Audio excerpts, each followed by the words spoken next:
তো হ্যালো বন্ধুরা, good morning. আজ আমি চলে এসেছি আবার একটা নতুন রেসিপি নিয়ে। ঝিঙের খোসা দিয়ে কীরকমভাবে বড়া বানানো যায়। এটা একটা ইউনিক জিনিস, খেতে কিন্তু দারুণ লাগে। অনেকে খোসা ফেলে দেয়, তাই আমি ভাবলাম একটু আলাদা কিছু করা যাক।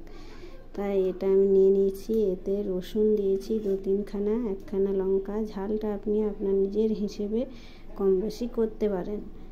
এবার আমি মিক্সি ছোট জারে নিয়ে নেব আর পিষে নেব।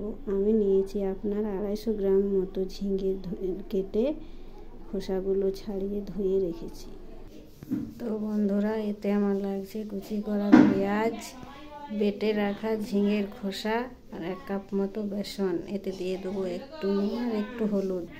এবার আমি একসাথে সব মাখিয়ে নেব। যতক্ষণ মাখাচ্ছি ততক্ষণ পর্যন্ত একদিকে আমি কড়াই গরম হতে দিয়ে দেবো।